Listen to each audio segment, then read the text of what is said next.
ओम शांति 12 सितंबर 2023 प्रातः मुरली। ओम शांति बाप दादा मधुबन। मीठे बच्चे, तुम्हें 100% सर्व गुणों में संपन्न बनना है। दिल दर्पण में देखना है कि हम कहाँ तक पावन बने हैं। प्रश्न, तुम बच्चे कौन सा उत्सव रोज मनाते हो और मनुष्य कौन सा उत्सव मनाते हैं? उत्तर, तुम दैवी धर्म की स्थापना का अर्थात भारत को स्वर्ग बनाने का उत्सव रोज मनाते हो। रोज तुम्हें मनुष्य को देवता बनाने की सैपलिंग लगानी है। वे मनुष्य तो जंगल के कांटों की सैपलिंग लगाते और नाम देते हैं वनोत्सव। तुम कांटों से फूल बनाने का उत्सव रोज मनाते हो। तुम्हारे जैसा उत्सव और कोई मना नहीं सकता। गीत मुखड़ा देख ले प्राणी। ओम शांति।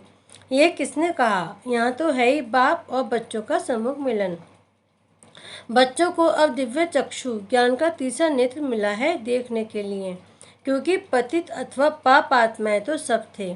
पतितों को पावन बनाने के लिए बाप श्रीमत देते हैं। यह श्रीमत देने वाला कौन है, उनको भी समझना चाहिए। वही बोलते हैं आत्मा को। आत्मा जानती है मैंने शरीर से अच्छे कर्म किए हैं या बुरे कर्म किए हैं।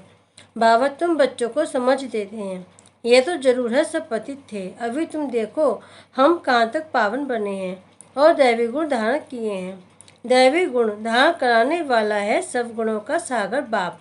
वह बैठ समझाते हैं। मनुष्य तो गाते हैं मुझ निर्गुण हारे में कोई गुण नहीं। खुद कहते हैं हमारे में कोई गुण नहीं है।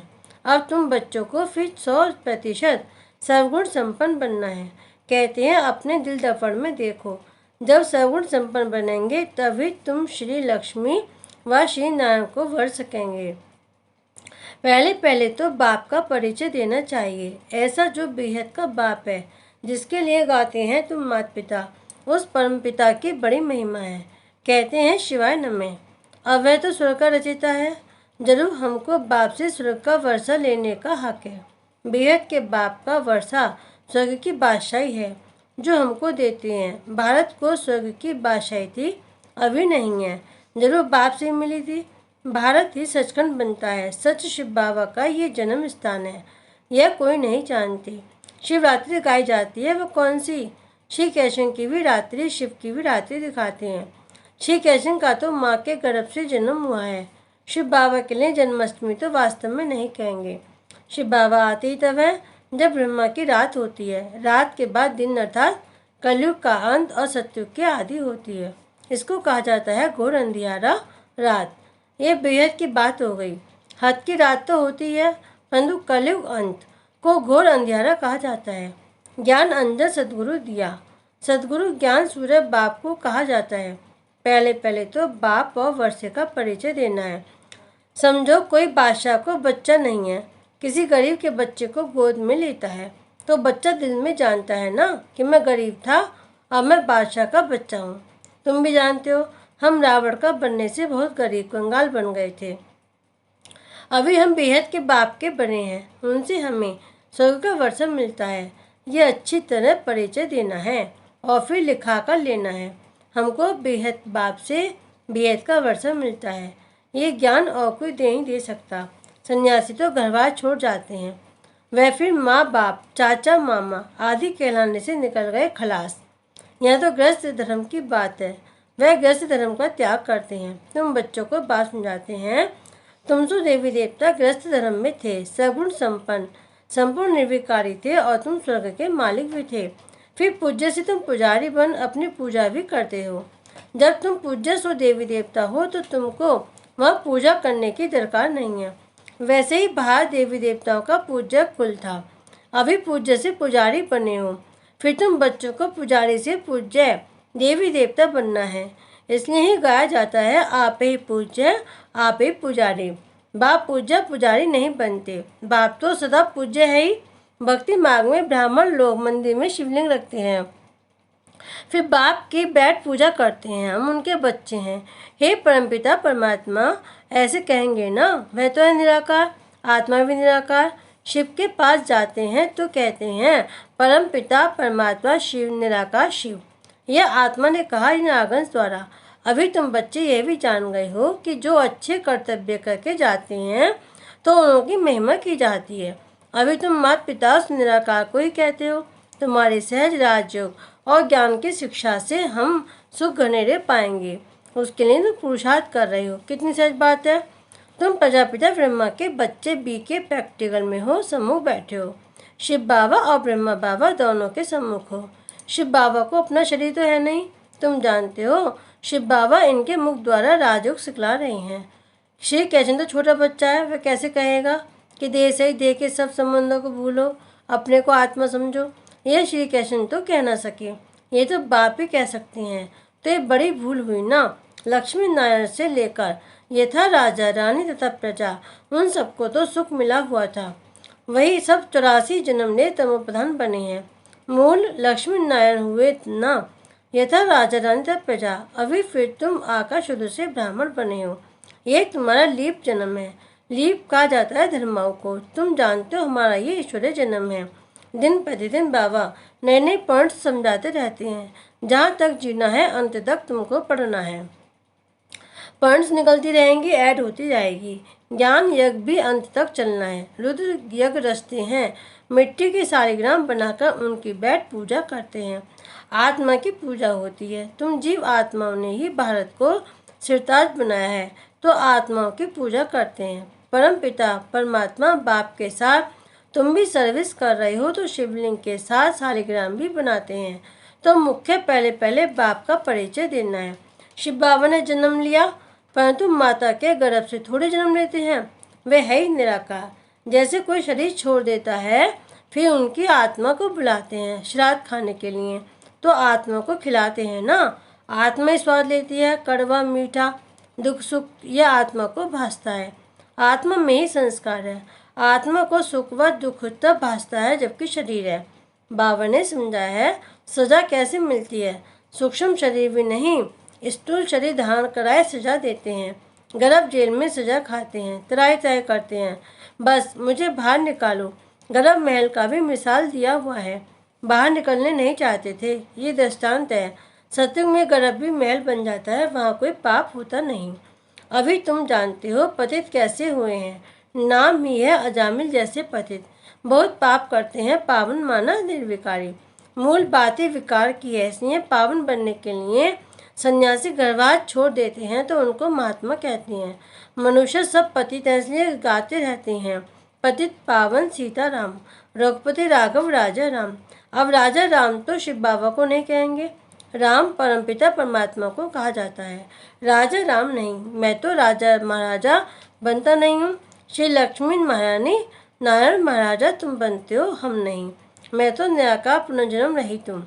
शरीरधारी जो है वह सब पुनर्जन्म लेते रहते हैं। बाप कहते हैं मैं हूँ निराकार, मुझे भी प्रकृति का आधार लेना पड़ता है। मैं गर्भ में प्रवेश नहीं करता हूँ, मैं इनमें प्रवेश करता हूँ। ये अपने जन्मों को नहीं जानते हैं। बाप बैठ समझाते हैं तुम जो देवी देवता थे फिर शूद्र बने, अभी तुम सब ब्राह्मण बने हो। मैं तुमको समझाता हूँ, तुम अपने जन्मों को नहीं जानते। जो ब्राह्मण बनेंगे वही आकर समझेंगे। बाप कहते हैं इस प्रकार तुमने 84 जन्म पूरे किए। कहा जाता है 21 पीढ़ी का वर्षा। बेहद का बाप बेहद सुख का वर्षा देंगे ना। लौकिक बाप से तो अल्पकाल का सुख मिलता है, अमर लोक में आदि मध्यांत सुख है, यहाँ आदि मध्यांत दुख है। तुम पार्वतियों को अमरनाथ शिव बाबा अमर कथा सुनाते हैं, सत्यनारायण की कथा भी वही सुनाते हैं। ज्ञान का तीसरा नेत्र देने की कथा है। भारतवासी सदा सुखी थे, बहुत पवित्र थे। पवित्रता हेल्थ वेल्थ थी, कभी कोई बीमार नहीं पड़ते थे। नाम ही है स्वर्ग। भारत प्राचीन स्वर्ग था और कोई धर्मखंड आदि वहाँ नहीं थे। झाड़ का थुर तो होगा ना, थुर में कौन रहते थे? बरोबर देवी देवता के चित्र हैं, वह था फाउंडेशन। परंतु अपने को देवी देवता धर्म वाले कहलाते नहीं। अभी उन्हों की राजधानी स्थापन हो रही है। तुम सतयुग का राधे कृष्ण का जोड़ा बन सकते हो। आओ तो हम आपको समझाएं, तुम सच स्वर्ग का प्रिंस कैसे बन सकते हो। इस समय तो सब पतित हैं, कोई भी युक्ति से लिख सकते हो। कहते हैं सब धर्म मिलकर एक हो जाए, परंतु ये कैसे हो सकता? एक धर्म तो सतयुग में ही था, एक मत एक भाषा थी। ताली नहीं बजती थी, विश्व के मालिक थे और कोई धर्म नहीं था। वे कैसे बने फिर और धर्म कैसे आए, यह कोई भी बुद्धि नहीं चलाते हैं। जब बिल्कुल ही पतित बन जाते हैं तभी पतित पावन बाप आते हैं और धर्मों की पावन आत्माएं ऊपर से आती हैं। पहले धर्म स्थापक खुद आते हैं, फिर अपने पिछाड़ी औरों को बुलाते हैं। आओ, उनको तो सतो रजो तमो में आना है। जो भी आते हैं सबको सतो रजो से फिर तमो बनना ही है। परंतु अभी तुम पतित से पावन बनते हो। सब बुलाते हैं, गॉड फादर आओ, आ करके हमको हेवन में ले जाओ। वे हेवन कोई मुक्ति को, कोई जीवन मुक्ति को समझते हैं। तुम समझते हो हेवन जीवन मुक्ति को कहा जाता है। तुम्हारा सैपलिंग लग रहा है, वे फिर जंगल के कांटों का सैपलिंग लगा रहे हैं। रात दिन का फर्क है, उनका भी उत्सव मनाते हैं। बनोत्सव झाड़ उगाने के लिए उत्सव मनाते हैं। तुम दैवी धर्म स्थापना का अर्थात भारत को स्वर्ग बनाने का रोज उत्सव मनाते हो। रोज मनुष्य से देवता बनाने का पुरुषार्थ करते हो। कांटों से फूल बनाना ये तुम्हारा रोज का उत्सव होता है। भगवान फिर जरूर इतना इनाम भी देंगे। बच्चों ने गीत सुना, हे प्राणी अपने दिल दर्पण में देखो, तुम स्वर्ग के देवी देवता बनने अथवा लक्ष्मी नारायण के बनने लायक हो। कोई अबूर तो नहीं है, बस तूफान तो खुआएंगे। माया छोड़ती कोई को नहीं है, बड़े बड़े दीपकों को भी बुझा देती है। उल्टे सुल्टे संकल्प तो खूब वार करेंगे। मजबूत रहना है, इसमें मुरझाने की बात नहीं है। बाप से योग तोड़ नहीं देना है। सबका खिवैया वह बाप है। विषय वैतरणी की बड़ी खाड़ी है, उसे तुम योग बल से पार कर सको। विषय सागर से पार होकर तुम शिव सागर में चले जाएंगे। विष्णु का राज्य शिव सागर में है, अर्थात घी की नदी बहती है। यहाँ तो घासलेट की रक्त की नदियाँ बहती हैं।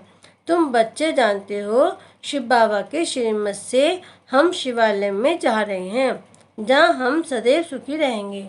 तुम सदा सुखी थे, माया ने दुखी बनाया है। गृहस्थ विवाह को अधर्मी बना दिया है, वहाँ गृहस्थ धर्मी। अभी तुमको बाप शिष्टाचारी दैवी गृहस्थ धर्म वाला बना रहे हैं। पहले पहले मुख्य है बाप का परिचय।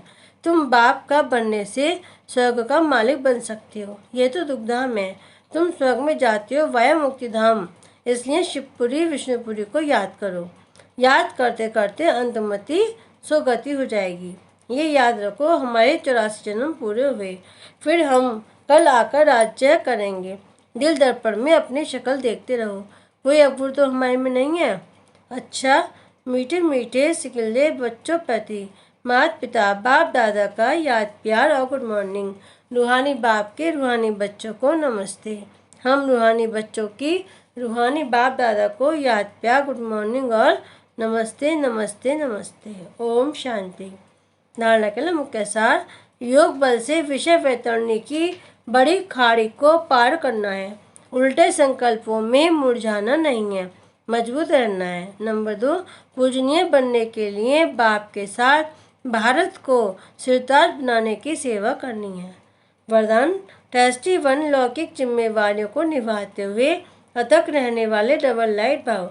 लौकिक जिम्मेवारियों को निभाते हुए सेवा की भी जिम्मेवारी निभाना, इसका डबल लाभ मिलता है। डबल जिम्मेवारी है तो डबल प्राप्ति है, लेकिन डबल जिम्मेवारी होते भी डबल लाइट रहने के लिए स्वयं को टेस्टी समझकर जिम्मेवारी संभालो तो थकावट का अनुभव नहीं होगा। जो अपनी गृहस्थी अपनी प्रवृत्ति समझते हैं उन्हें बोझ का अनुभव होता है। अपना है ही नहीं तो बोझ किस बात का। स्लोगन, सदा ज्ञान सूर्य के सम्मुख रहो तो भाग्य रूपी परछाई आपके साथ रहेगी। ओम शांति।